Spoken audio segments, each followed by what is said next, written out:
Hey VIP, this is Chris from Brigandy Coins and Collectibles here in New York City, and we're coming at you again with our VIP items for the week. So I want to start off right here with a signed baseball.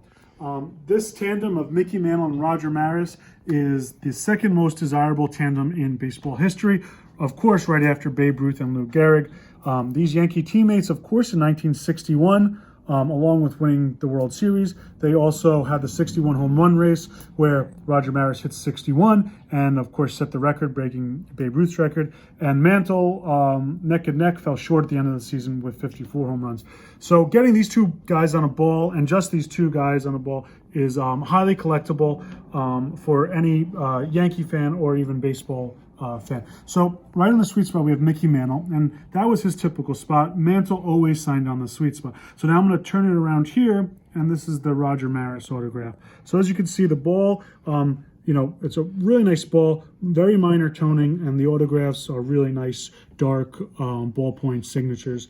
And that is Maris's typical place on a Mickey Mantle Roger Maris dual signed ball. He always signed the bottom of the panel, the collar, some people call it. That was just his typical place. And a funny story about these balls, actually I'm gonna flip it around here real quick so you can see. It's a Lee McPhail ball, so it dates to the early to mid 80s, probably around 1984 to be exact. And the funny story is that Maris was so accustomed to signing this part of the ball that when he did the signing, the ball was blank. He was the first one to sign it, and they were supposed to be single sign balls. And instead of signing the sweet spot, he signed the back on the panel here, leaving the sweet spot open. And of course, the guys who were doing the signing, once they realized, they were like, "What are you doing?" And he said, "Well, I'm leaving the sweet spot for Mantle." But they were supposed to be single sign baseball. So then they went to Mickey Mantle and they had him fill it in. So just a cool little backstory about this ball here.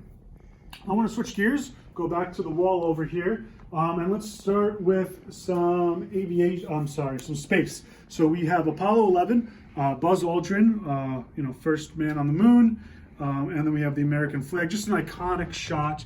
Anything space related, especially Apollo 11, is very desirable. And what we have here is a 16 by 20. This size obviously is definitely tougher to get, and it just really makes a statement because it's such an iconic photo.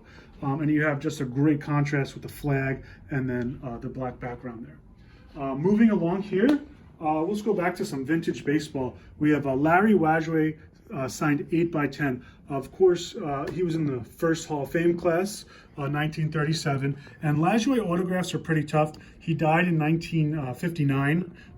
But you typically see him on cuts, postcards, that type of thing, maybe like a publication. But this is the first that we've ever seen and the first we've ever owned on an actual photograph. So this is an 8 by 10 glossy photograph. And again, I've never seen one before. And what's even an extra bonus is that it's signed twice. So one on the bottom by his shins and then again on the left side here. And then he went on to date it in 1953.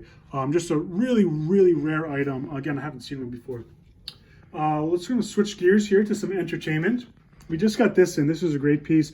Judy Garland, of course, A Star is Born and Wizard of Oz, her main films. So any Judy Garland autograph is pretty tough. She died in 1969 at the age 47. So there aren't a ton out there. Typically you see her on cuts like album pages, stuff like that. But on an 8 by 10 photo, extremely rare. I haven't seen many of them, and that's actually the first one I've owned.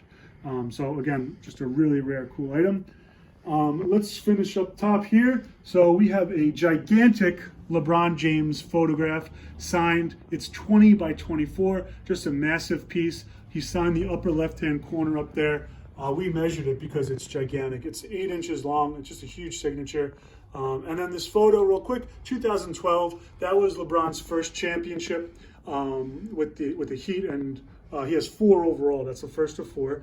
And of course, you have Dwayne Wade, Chris Bosh. Up top, you have Mario Chalmers, Juwan Howard, Shane Battier on the right, Udonis Haslem, and then you got the whole team there. It's an upper deck item. You have the hologram and the certificate. Just one of these great pieces because LeBron isn't an easy signer. Again, he's an upper deck guy, so they really control how much product is on the market. So that's it for the VIP. For the specials this week, if you saw anything here on the wall or the baseball or have any questions, please reach out to me directly or just respond to the email. Thanks for watching, VIP.